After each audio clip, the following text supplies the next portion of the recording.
when you get into a race, of course, your expectation will be to see your name there on the list, especially after you've done everything and the investment that we have put, especially in campaigning. Remember, we've been going around the country and a lot of other things. And especially if you've got a passion and you know exactly what needs to be done to the problem which we have at hand. It's a sad development, and obviously when you hear about such news, it affects you because you really wanted to be part of the race and lose these elections in the ballot box when you go out there. So it's a sad story. Yeah. So what we then had to do is, as you are aware that these announcements were made before we finished with the letters explaining what happened, where did we fail. So yesterday, I had to quickly write a letter to the normalization committee chairperson to then request an explanation as to what are the reasons for my name not to be part of the list of the presidential candidates who were going to then battle it out for the next election. I think you saw the letter. Yes, I had to make that letter public because, you know, a lot of people were rallying behind me during the campaigns. They were very much interested with the campaign, what we're promising them. It gave a lot of these guys who vote a lot of hope. So obviously they were looking up to me to say, no, what are you then going to do now this has happened? And I had to take an action to write to the normalization committee to find the reason. So by the time you come here to then maybe find out about the news and the reaction which you are asking for at the moment, I received a response from FIFA, a normalization committee. And I also spoke to the chairman at length to discuss what could have happened. What made me happy is the chairman was very clear and upfront that, you know what, Honorable, you ticked all the boxes. The only problem is my O-level certificates and my A-level certificates, they had different names, surname with the surname which is appearing on my first degree certificate and my master's degree certificate. Ordinarily, what I would have expected was for them to call me like what they were doing with all other candidates to say, no, can you furnish us with this information? Can you furnish us this information? Which didn't happen. They didn't call me, and they waited for the last day when I heard this by grapevine. You know, information will start now leaking out that, no, this has been disqualified because of this reason. This has been disqualified because of this reason. So when I heard the news that I had certificates with different names, I knew this issue. So during the submission of my application, I should have submitted together with my notification of change of name, which was published in the Government Gazette in 2002, which was done by the Manasa and Manasa legal practitioners, and my birth certificate as well. Because when you change your name, you get a new birth certificate with a new surname. Then at the bottom of the birth certificate, there's a part where it's written former surname. So these are the documents which you'll now be using. It's clearly stated as Mutimbo, and the current will be Jerry's, the one which then appears on the name and the surname. But that is always a part of the birth certificate. So it was there, and that gazette, which is a notice of change of name, which is done by the lawyers, I then submitted those documents yesterday morning, 8:45. So when I spoke to the chairman in the letter which followed, he said he contacted FIFA governance department, and they said, no, it's clear that this person is the one who has got these certificates or in the A-level certificates, which is what is very important to me, because I want my people out there to know that I've got O-levels, enough O-levels, more than 5 O-levels. I've got my A-levels, where I did mathematics, accounting, and economics at A-level. I've got my A-levels. I've got my my degree in accounting with a first class degree, which I graduated with, and I've got my master's in strategic leadership. So all that has been cleared. They even acknowledged it in the letter which they wrote that when they then conducted FIFA said, no, these documents are being submitted out of time. They are now out of time. So this is the argument which I got. So now, I then sat down and said, no, there are a lot of remedies which are even contained in the letter which came from FIFA that you can always appeal. Obviously, the appealing is going to CAS according to... So now what does that mean? You look at it and say, no, in everything which we do, football should always be the winner. We want our football to win.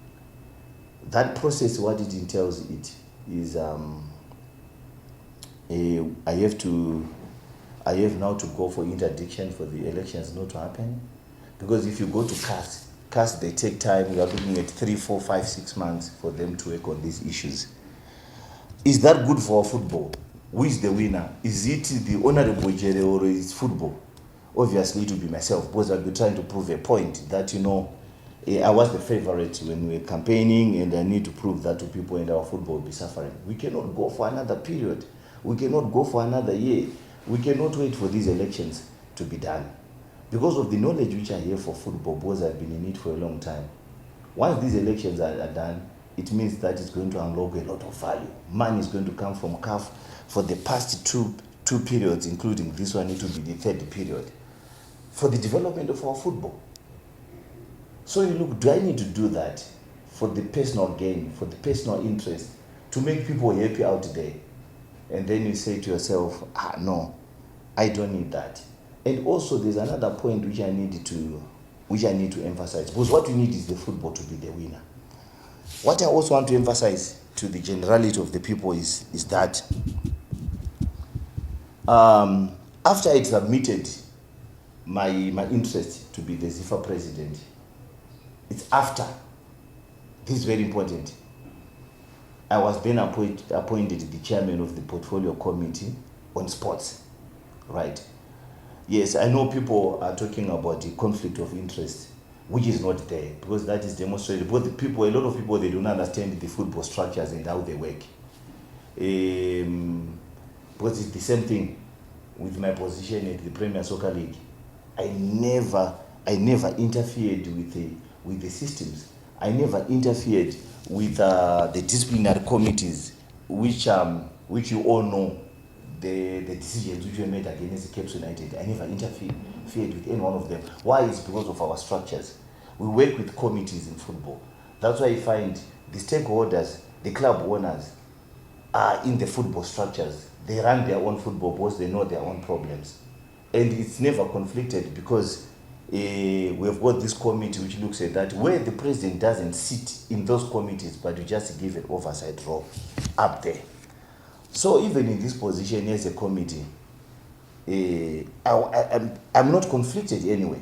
But what is very important is, if you hear 1, 2, 3, 4 people talking about it, no, but you'll be conflicted.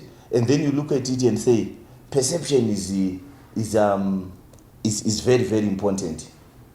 Why not respecting the people of Zimbabwe if they feel that I'll be the man who will be in charge, who will be giving an oversight role to all sporting disciplines, anything to do with arts, culture, and recreation?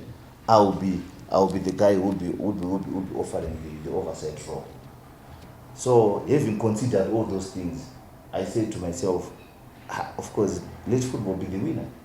I can go to CAS, I know how much needs to be paid, it's 5,000 for a case to be heard, and all those putting the papers, flying the lawyers and what have you. Okay, why not concentrating on my role as the chairperson? I'm happy that the chairman even clarified, made it very clear that the O-level and the A-level certificates are indeed mine. But what is very critical, especially with this interview, is for me to clarify to the generality of the people, because that information it was going to affect my integrity. These are integrity issues. But how does he have all these things when he doesn't have an O level? I've got that. I've got my O levels, I've got my A levels, I've got my degrees, which I did, and that has to be made clear, because I want my integrity to remain impeccable. It should be intact. When people see me out there, they should look at me as a man of integrity. Not people to start doubting me, to say, but how did he get to university without 5 O levels? So you find issues like that, they need to be cleared, because they affect a lot of other people. They bring other organizations into disrepute, because people will start questioning the universities which I went to. How did he enter to this university without 5 O levels, without an A level? Because everyone knows that for you to go to university, you need to have your A level certificate. So I would like to thank you for coming to interview me on the reaction, and I think you had the opportunity as the first guy to then know what exactly I'm thinking, where we want to go. Let's respect football. Football should always be the winner in whatever decisions we make. We don't want our football, we don't want to keep on delaying the progress of our country as far as football is concerned. My commitment to supporting soccer and any other sport in this country, and my contribution will always be there, because remember, I'll be the chairman, the portfolio committee chairman on sports. So, which means I'll also keep on supporting even the soccer. I'll support them. I'll give them my maximum support through my influence. I'll give them. All what I want is to wish those candidates, based on the background which I've given and the timelines which you take if you try to take these issues to CAS and what have you, I would like to wish the candidates who have been nominated well. I want to wish them well.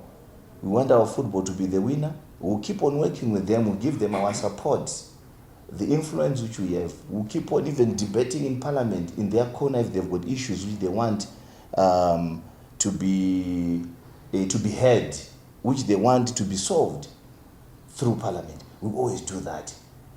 And I'm not a bitter man as I'm making this announcement, but the announcement is for the good of football. The 5 O levels, I've got them.